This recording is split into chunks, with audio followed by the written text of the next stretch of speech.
welcome to Salem Public Library's School Age Craft and Create program. I'm Renee, I'm the Children's Librarian at Salem Public Library in Salem, Ohio. You guys know me. This is part one of this week's craft. This is our July project, and it is a two-parter. So you're going to do half when you watch this video, and then you're going to need to wait about a day for it to dry, and then you can do the other video to finish it up. So I'm going to try to do these videos pretty quickly so that it's not taking up a whole lot of time. Feel free to stop and pause and catch up at any point in time, or rewind, rewatch, whatever, because I'm going to try and do this pretty quickly, so just to make sure it doesn't go too long. So, what you need are your kits this week. You got your jar. If you made the tornado in a jar last month, same jar. Hopefully you have emptied your tornado out. I hope it's not still in there because it might be getting kind of gross. It's time to get it out of there if it is still in there. So, rinse your jar out. So you got your jar nice and clean. Wait, make sure it's dry if you're just not cleaning it before we get started today. In your kit you also have a paintbrush. So you're going to get your paintbrush out. You need your little bottle of glue. They're going to be used for this project, but we're not going to use them until the second part, but you go ahead and get them out if you want to. You've got a piece of twine, a tea light, LED flameless tea light that should light up as far as I know. They should all work. And in the bottom of your kit, pull them out very carefully, you have some little silhouettes. Let me see, get up on the green screen so you can see it there. My kit has fairies in it. I asked you before you got your kit what you wanted, if you wanted mermaids, fairies, or dragons. Hopefully you've got the right ones in there. Some of you that have dragons probably also have either mermaids or fairies in there because we added dragons to them later. Pick whichever one you want. You're probably going to want one or two of your silhouettes. I have two fairies. Because we are going to make a lantern with our little silhouettes, but they're going to look so much cooler than this when they are done, because we are going to turn our lanterns into sea glass first. So the other thing that you need is, in the same baggie that you got the tiny little beads out of last week for the labyrinth, you have, and we already used these once before, for the tornadoes, I guess, little pieces of wax paper with food coloring in them. If you have food coloring at home that you want to use, go right ahead, that's fine. I just provided you some in case you don't have any at home. And then from home, you're going to need a little bit of water, and I'm talking like a couple tablespoons at the most, very small amount of water, and a spoon to measure it with. So I'm going to dive right in here so we can get this done. I've got a half a teaspoon measure here, and I don't think I'm going to do a whole lot more than that. So I just put about a half a teaspoon of water in my jar. If you've got a really big jar, you might want to do a little more. And then you can drop in your food coloring. If you're doing the wax paper like I am, try and drop them so that the paper lands face down in the water. Now I put my green in. I'm going to put my blue in too, because if you know me, you know turquoise is my color, and I make everything turquoise.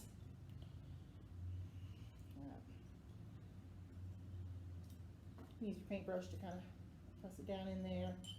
We don't want to leave the wax paper in. All we want to do is color that water just a tiny little bit. See how mine's, that little bit of water I put in there changed colors. If you've got food coloring at home you're using, just go right ahead and just drop it in. You don't want very much. We don't want to make our water real super dark. And fish it out. Food coloring will stain, so make sure you don't set it like right on your mom's countertop or something.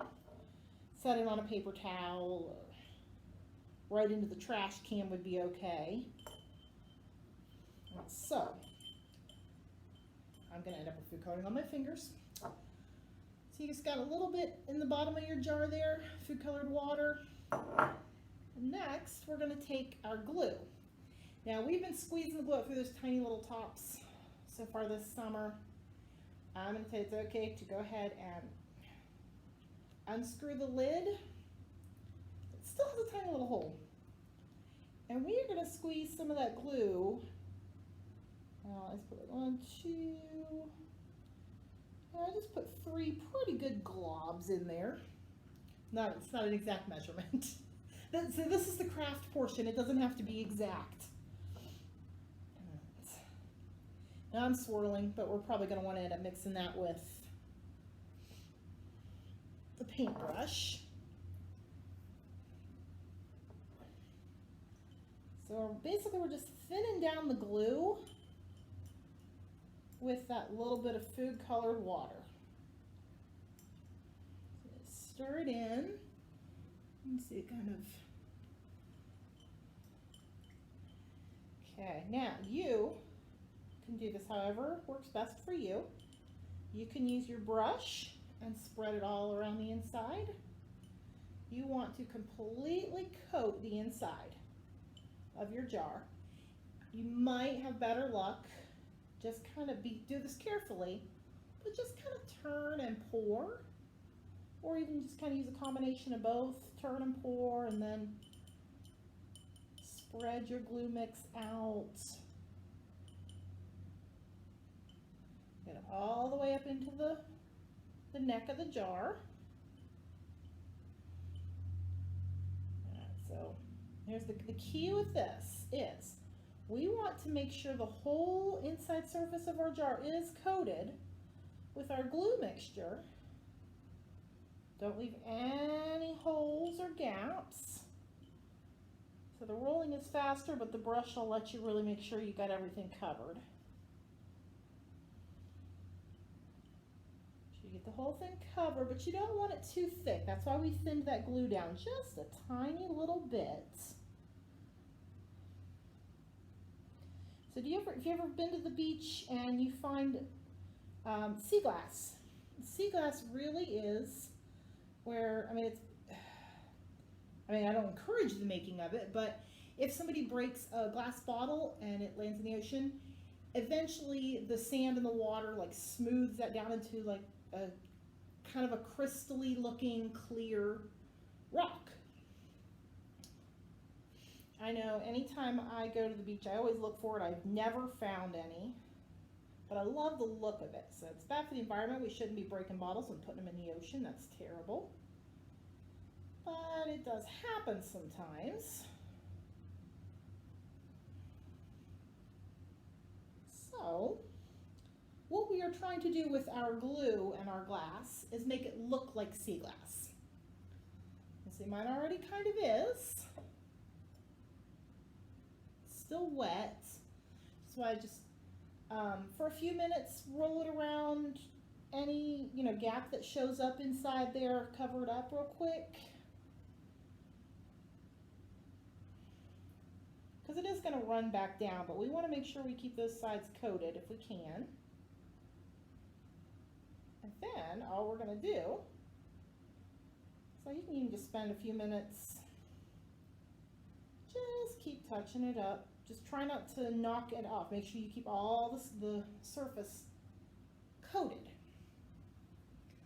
So any color that you want, I guess I did mine turquoise, but whatever color you want. Remember, we're going to put, once these are dry, we're going to put our light down in them. And we're going to put our silhouettes on the outside. So let's say any color you want to do this. If you've got mermaids or fairies, like the blue or maybe green would be good. If you've got dragons, maybe you want to do it red so it looks like he's breathing fire. Entirely up to you. This is yours. So the next video will be finishing them up, but you're going to want to let this dry probably, I would say probably about a day before you do the second part. I'm filming this on Friday afternoon and I will finish it up on Monday, so mine's going to dry all weekend. But I am going to keep rolling that around and just making sure that that glue, you don't have to sit here and hold this for hours, but just, before you set it down for good, just make sure one last time that it's all coated. And you can even leave it upside down to make sure that it drips out. Just make sure it can get some air in there. And and we will finish them up in the next part. So have a wonderful day. I can't wait to see your lanterns when they're done. I'm very excited about my little fairy lantern. And I will see you guys next time. Thanks. Bye.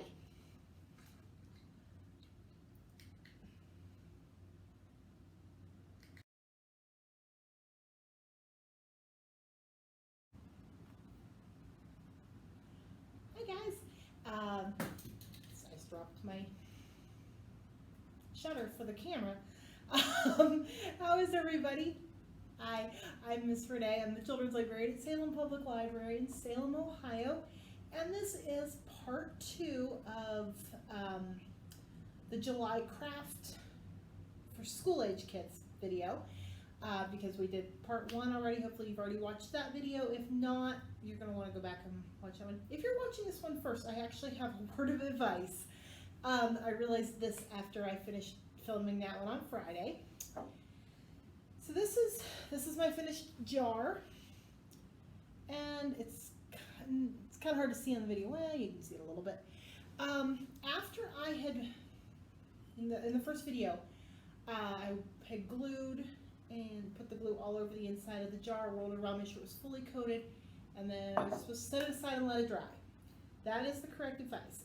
I didn't take my own advice, and after about an hour or so, I picked it up and it still had lots of liquid glue in the bottom, so I rolled it around again to let it dry, and now I've got some streaks and some drips. So if you haven't done this part yet, just don't touch it, let it dry. It's fine, it's just, you know, I kind of wish it didn't have those marks. It's fine. All right, so the second part of this, I'm going to switch just a little bit here. So you got my hair is defying gravity today, so you don't actually want to see it. All right, so the things that you need to have out of your kits that you may already have out from the other video. Your glue. Hopefully you still got a little bit of glue left.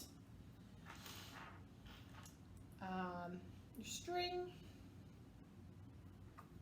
your candle, and your silhouettes. Like I said, if you've got a dragon kit, you may also have fairies or mermaids in your dragon kit. You use both of them if you want. I don't care. It's yours. So you have little silhouettes. Mine is fairies. In your bag, you'll also have a couple of seashells. These are completely optional.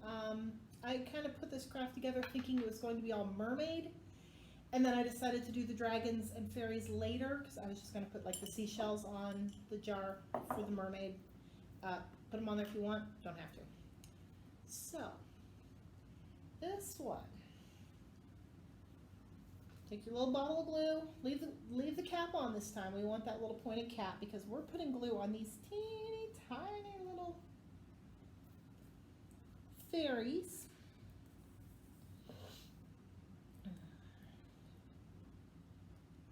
So, you just put your glue on.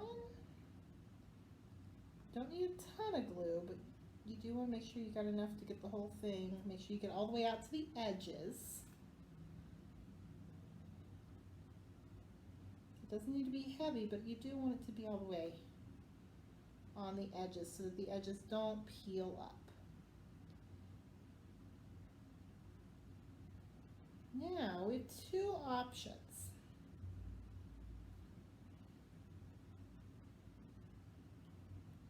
Okay, so my little fairy. Now, so you guys can see it. The sun's coming in here. Got glue all over it. Here's where I have an option. I can take my fairy and I can put it on the outside of the jar. And if you do that, it's going to be much darker and bolder. Or it's going to be a little bit trickier, but you can put, oh, mine just fell over. See, this is where it's a little trickier. You can press that glued side to the inside of your jar. Don't smear it around because you don't want to re-wet the glue. My fairy. I am moving mine. I told you not to move yours, but hopefully you get it in there. better than I did. Alright. Just press down all the edges, make sure the whole thing is sticking to the inside of your jar. If you need to use something smaller than your hand, I'm using a pencil to reach the very bottom. If you've got big hands or a really deep jar, you might need to use something else. All right, at the moment it's looking a little smeary and smudgy, but it will dry. Okay, I'm gonna leave that one there for just a second so you guys can see it, and I'm gonna glue my other fairy. Which direction is your head going?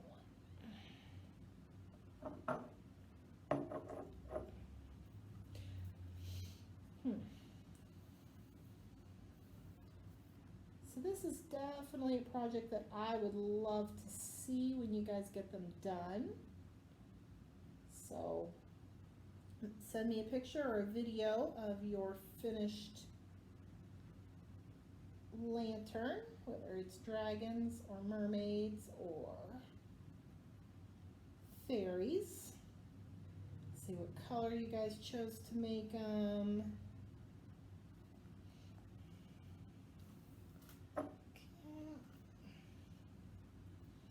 Now, I actually did not finish cleaning the outside of my jar. That's all right. Same thing, I'm just gonna pick it up. So if you're putting it on the outside, obviously you're gonna put your glue against the outside. Try to put your silhouette on the very bottom of the jar, because that's not really gonna do anybody any good. That's what I just did. So it probably works best to kind of tip it.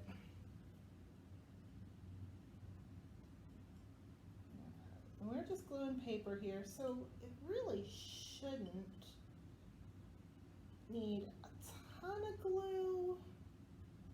It's just going to need some time to dry.